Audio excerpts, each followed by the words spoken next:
Good morning. Good morning. Hey, Mercer, if y'all can come a little closer, it'd be great. I love Mercer. Let's give the students a hand one more time. Come closer, come closer. They're leaving. I just said a nice thing about you. Get on out of here. Go on. Send them off well. Give them a hand as they go to work instead. So thank you. Thank you. When I first became a pastor, not much older than those Mercer students out there, which was far too young, I had an afternoon off and went and played a round of golf. Now, some of you think the pastor only works a day and a half a week anyway, and he has plenty of time to play golf, but that's not always the case. And I went to this little golf course out in the country where I lived in North Georgia, more of a cow pasture than a golf course, but it would work to scratch the golf itch for a little bit. I got there by myself. I unloaded my golf clubs. I was alone. These three gentlemen, I use the term loosely, arrived about the same time. They had lost their last partner for their foursome, and they said to me, "Would you like to join us?" And I said, "Absolutely." We step up to the first tee, and my partner was as we would say in North Georgia, a big old boy. He was a large man. And he puts his golf tee in the ground with his little ball, and I was watching him, knew right away that he had not played very much golf. And he swings and slices the ball into the woods. He puts a mulligan down, swings, puts another one in the woods. Puts another one down, swings, puts a third one in the woods. And then, at that point, he tore loose with, shall we say, some of the most colorful vocabulary you will ever hear. The air turned blue around us, and I started to get a little nervous. Not because I'm afraid of cursing. I grew up in the country, grew up close to my uncle's farm, and I have learned that both farm animals and any equipment with a ripcord must be cursed properly before it will work. Amen? My concern was at some point in this round, they're going to turn to me and say, "So what do you do for a living?" I didn't have long to wait. He plops down in the cart, looks at me, and says, and I quote, "I pray to God you ain't a damn preacher."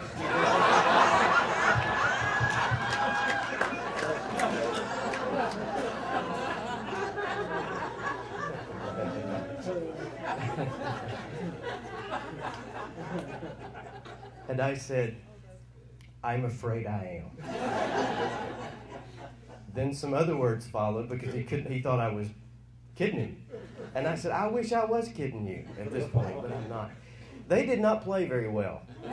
I had one of the best rounds of my life after that, and it was priceless, absolutely priceless. Without using his adverb, I am a preacher. I have fulfilled a lot of different roles in the last 20 years. I've worked for a Habitat for Humanity affiliate. I've worked for United Way. I write books and write newspaper articles today and travel and speak. But when it gets right down to it, I'm a preacher. And maybe that's why Kirk gave me the assignment that he gave me today, which was to answer a question. How do we, as a Christian organization, approach the church? I have gone and approached churches. Most of the time in these years, I have been the one, though, that's been approached by organizations when they bring a worthy cause and they want the church to be involved with that. I'm not an expert. You know, the definition of an expert is the person who arrives from out of town with a PowerPoint presentation. Well, I've got that, or a briefcase. There's another definition for an expert. It says an expert is a person who has made every possible mistake in a very narrow field.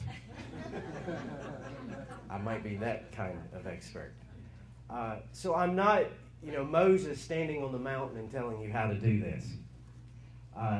But this is a great conversation piece. And that's really what I want to do today, is just guide the conversation about how we can approach churches. And workshops like these and conferences like these are infamous for giving people a template. You go do 1, you go do 2, and you go do 3, and you'll be wildly successful. There's no such template here. I simply want to talk about what attitudes that we take as we approach churches. And if our little clicker has woken up, it's about getting real. And I'm going to use that as an acrostic today and talk about this along 4 different lines. As we approach churches, we'll focus on relationships, education, adaptation, and longevity. Getting real. First of all, let's talk about relationships. Do you know this character on the screen? Who is that? It's Cuba Gooding Jr. in an Oscar-winning role in Jerry Maguire, where he played Rod Tidwell, a almost washed-up wide receiver. And you may not have remembered his character's name, but I've already heard the phrase, we know what he had to say in that movie. What was it? Show me the money. And here is poor Tom Cruise playing Jerry Maguire in his office, as Cuba Gooding Jr. is on the other line telling him, say it again, Jerry. Say it again, Jerry. And he keeps screaming, show me the money, until everybody in the office is looking through the glass panes at Jerry and think that he has lost his mind. If you show up at a church in your community as the Fuller Center with a show me the money attitude, they're going to look at you like you have lost your mind. Churches are not ATMs for nonprofit organizations, where if you think you can figure out the right PIN code and the right technique, you can muscle the dollars out of the machine. That's not going to happen. It rises and falls on relationships.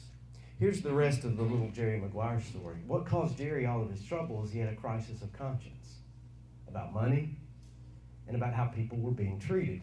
And in this grand soliloquy, at one point in the movie that's often forgotten, he said these words, is there any real satisfaction in a success that exists only when we push the messiness of real human contact from our lives and our minds?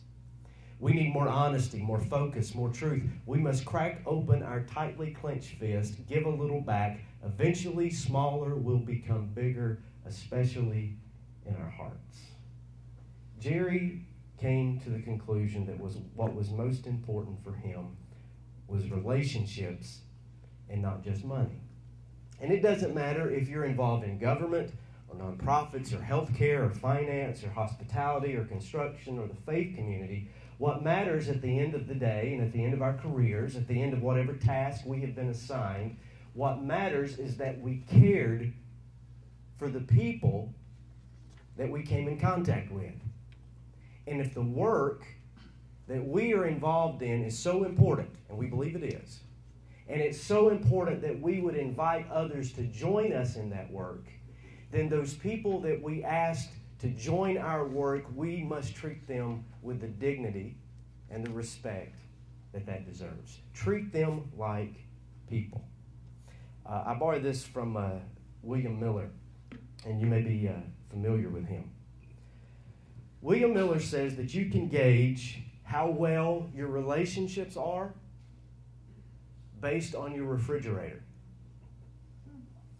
Suppose you're at home tonight eating dinner, and it's you, maybe you're alone, maybe you're with your family, your kids, you're eating dinner, and there's a knock at the door, and you go to the door, and there is some kind of salesperson at the door. Insurance, vacuum cleaners, mattresses. My friend here today sells mattresses. Really, seriously. Jeff, right over there. And you're the kind person. So you interrupt your dinner and you invite her in. And she comes in and she sits down and she begins to make a presentation. You take this all in. About halfway through her presentation, she gets up from the table, goes over to your refrigerator, opens it up, starts taking out cold cuts, mayonnaise, mustard, goes through your pantry looking for bread, gets a Diet Coke or a beer out of the bottom of your refrigerator, goes into your living room with her newly made sandwich, props up her feet on the coffee table, takes the remote control, starts going through the channels. What are you going to do?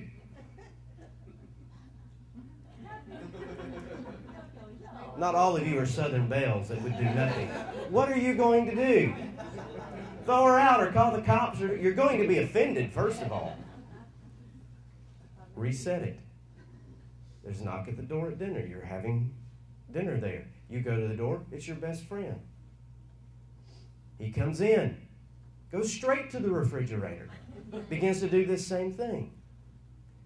Are you going to be shocked? Are you going to be offended? No, you're not. You're not going to throw him out. Why? William Miller says you don't throw your best friend out because your best friend has refrigerator rights. And the people in your life that have refrigerator rights, you treat like family. And they are always welcome. And the people that don't have refrigerator rights can't do that. You are not in the nonprofit business. You are not in the church relations business. You are not in the construction business. You are in the refrigerator business. Getting to a point in your community, particularly with faith communities, that you develop refrigerator rights. You can pass into their living room and they pass into yours. It's about relationships. A second piece, I think. I'm trying to treat it like my remote control at home. You ever do that? The clicker was over there. Education. What's the difference between actual education and sharing information? Anybody? Is there a difference? Education changes your behavior. Education changes your behavior. Anybody else? Wake up back there. Anybody?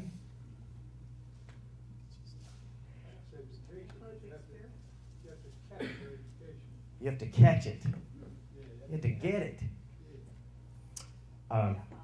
We're all civically minded people. We have all been put in that wonderful enviable position where someone from a local nonprofit comes to us and asks us to help. Been there? Not just the Fuller Center, Quarterback Club, Kiwanis, whatever. They show up at your office or they take you for a cup of coffee. In Americus a few weeks ago, I even got fed at the Mennonite restaurant. And they tell you how you can get involved. This is what you can do. And they begin spouting out their mission statements, spouting out their outcome measurements, spitting out the numbers of how many people are served. Our annual budget last year was this. And I don't know about you, but when I've been in those presentations, I sort of feel like I'm in junior high pre-algebra class, or possibly World Civilizations 101. Because what happens in those moments is I'm getting all of this information and all of these figures and all of these dates, and in my mind I'm asking the same question I asked my algebra teacher. Why am I doing this? Because I will never use this information again. It's been 1988 since I had to solve the quadratic equation or recall the dates of the Ming Dynasty. I will never use that information again. And we do the same thing. You're going to go sit down with some missions committee chairpersons. You're going to sit down with some pastors, and you're going to be talking about all your figures, and they're going to smile. Yeah, that's so good. Yeah. And in the back of their mind, they're thinking, I have got to get out of here. And here's why. Really. The W questions. We are really good at answering the W questions. What? What is your mission? And we at the Fuller Center say we are engaged in an unrelenting quest to provide adequate shelter for all people in need worldwide. Where? Fuller Center has covenant partners in 70 communities in 16 countries, 71 communities now, counting Tupelo. Who do you help? The Fuller Center creates partnerships that bring together churches, schools, businesses, and civic organizations to partner with covenant families. We got it. But here's the question we fail to answer the most. Why? Why do we do this? And if we don't answer the why, we never get to the appeal. We never really get to the invitation. We never really get to the heart and soul of what we are about. The Fuller Center is not about Miller or Linda Fuller. The Fuller Center is not about them because they were vessels through which the grace and work of God flowed out into the world. They had this idea, this dream, rooted in compassion and injustice and mercy for all people. It was formed through their life experiences, their time in Africa, their time at Koinonia Farms under the tutelage of Clarence Jordan. And they came to this answer of why. An understanding that God's kingdom was breaking loose in the world, what Clarence Jordan called the God movement. It was breaking loose in the world, and it was God's people's responsibility to be a part of that movement. There's more to it than that, but there certainly is not less than that. That is the why. And when the Fuller Center's founding principles read, and I quote right from their website, you can go read this, "We believe we are a part of a God movement." They are reaching back to those roots to say, we do this because we are compelled by the love of Christ to love and serve our neighbors. That is the why, or at least the beginning of the why. So answer that why question. That's the most educational thing that you can do. R-E-A, adaptation. Are any of you familiar with improv? Any actors? Anybody? I'm not going to make you do anything. I'm just curious. I have a friend that has gone to Second City. Are you familiar with Second City in Chicago? Yes. Big improv club. It has produced people like Tina Fey and Bill Murray and John Belushi and Stephen Colbert. And my friend Kim is there now. She gave up her career in marketing for a big company and moved to Chicago. And she's writing and learning and hopefully one day being on the stage there at Second City. And she tells me that when it comes to improv, there is basically one rule. You can never say no. That when you're working through that sketch or you're working through that performance and it's very much alive and you really don't know where it's going, you have to say yes to almost any possibility that takes place on the stage for it to be alive and for it to communicate. And if you ever make an offer that only can produce the no answer, the skit dies. That's pretty good advice for how we do our work. We have to find ways to say yes. Millard was great at that. He'd say yes to everything. And then come back home and David have sorted it all out. But he would. He would say yes. Let's give it a try. He could adapt and he could improvise on the go. And that's a great strength that the Fuller Center can have. It's a great strength that you can have in the field, in your communities where you are. Here's somebody else that was really good at it.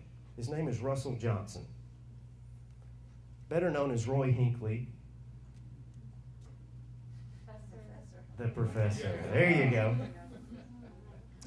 Just sit right back.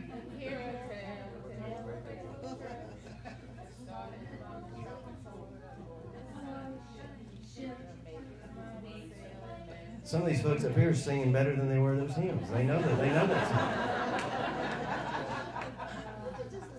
Anybody grow up on Gilligan's Island? 3 seasons, that was it.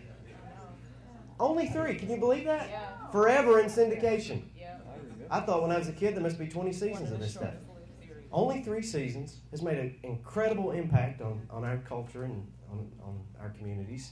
And the real hero, it's the most successful shipwreck in the history of the world. And the real hero is the professor. He made a Geiger counter. He could charge batteries with coconuts. He couldn't fix a boat. That's beside the point. He is the patron saint of adaptation. Whatever it takes, I'll meet it where it's at, and we'll adjust. And we'll get the job done. When you start working with individual congregations, you're going to discover that they are, in fact, individual. Lutherans don't act like Baptists. And my wife says, thank God. My Lutheran wife. Mennonites don't approach worship or their decision-making process the same way that Presbyterians do. The local Methodists are going to require a different conversation with you than when you present to the Catholic parish. The Pentecostals are not going to hear you with the same ears that the Seventh-day Adventists hear you. There are vast differences as you move denomination to denomination, and you can't have a boilerplate template and go in and say, this is how we do it, join us. You have to meet them where they are. With just the few churches that I have served, we have met in a leaky storefront on the wrong side of the tracks. I've met in churches with a multi-million-dollar sanctuary and all the technological bells and whistles in an old red brick church almost as old as General Sherman. It barely escaped his fires. We've argued over whether to use hymnals or modern worship music. Should drums be allowed in the sanctuary? Is it a blasphemy to move the pulpit so the children's choir can sing? What would happen if somebody clapped their hands or raised their hands during a solo? I've preached after the choral anthem when they've been in robes and had a pipe organ, and I've sung Stamps Baxter's harmonies. I've played guitar with the church band to a Beatles song. I've wore a suit and a tie. I've wore flip-flops and sandals and shorts and Hawaiian shirts. I've related to a board of deacons. I've had a church council. I've had a board of elders. That's one single strain of the Protestant tradition. One. Do a little homework when you go into these churches and figure out where do we need to meet them and what's important to them. Your well-worn policies and your templates are going to work great in the boardroom when you hammer it all out, and you're going to have to adjust it when you get to those congregations. But you can do it. Because if you know the why, and you're tenacious about why we do what we do, then you can be flexible on how it gets done. So, real relationships, education, adaptation, and finally, quickly, longevity. And this sort of brings the whole acrostic together, I hope. These things take time. A lot of time. These are not fly-by-night practices. We can't be guilty of what so much of the corporate world is guilty of, which is only playing for next quarter's results. You can say amen, right? That's a good spot. Remember I said I was a preacher? I like, amen. Some of you are Lutheran, you don't know what that means.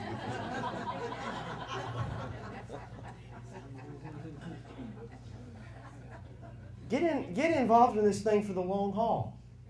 Don't settle for meeting with one Sunday school class. Don't settle for one Saturday morning. If you are building relationships, if you are educating, if you are adapting, you're going to find that this piece sort of takes care of itself. Get involved there and stay involved. I'll finish with this, and if you were at the Henry County rally the other night, please forgive me for repeating myself, but it's a good story. I went with Global Builders, Fuller Center, to El Salvador a couple times last year. And while I was there, I was visiting with Michael Bonder, who is the country director for Fuller Center El Salvador. He also works for the partner organization Homes from the Heart. And he took us to a site that Homes from the Heart had begun. Fuller Center had come in late there when the Fuller Center began and helped finish, and then it was a launch pad for the work in El Salvador. And it's home now to more than 1,000 people. And it's in the heart of San Salvador, and San Salvador is a very dangerous city. Incredibly high murder rate because of the gang violence that is there, the extortion. And here is this gym, this beautiful community, housing 1,000 people. They have stores, they have 2 churches, they have their own school, they have a soccer field, big gates. They keep the danger on the outside. The children can leave their homes and play with their neighbors. Parents don't have to worry. And Michael said it wasn't always this way. This was a junkyard. And after the earthquake of 2001, the city of San Salvador had just given up on this site. It was filled with families living in busted cars, buses, trucks. And so volunteers, people just like you and me, went into that site and moved those families out. And then did the very hard work of moving all the automobiles and the junk out. And then they went back and started building houses and moving the families back in. What a great reclamation project. The only problem is they had this huge dump truck that sat in the middle of the work site. And I don't have a picture of it. I wish I did. This dump truck weighed 6, 8, 10,000 pounds. And they couldn't move it. And they didn't know what to do, so they just worked around it. They drew out their plan. They were building houses all around this dump truck until 6 8-year-old little boys decided they would get rid of the dump truck. They would come to the dump truck every day with strips of hacksaw blades, and they would tear off the ends of their T-shirts and wrap themselves a handle, and they would start sawing. And they would saw, and they would saw. And then at the end of the day, they would collect all the little metal they'd cut off, the rubber, the hoses, and they would take it to the street, and they would sell it. They'd make a few pennies, and they'd bring those pennies back to their mothers, and their mothers would convert it to food for the family. This went on, Michael says, day after day after day, week after week after week, month after month after month. And one day he walked onto the site, and it's gone. And those children knew the only way that a child can know.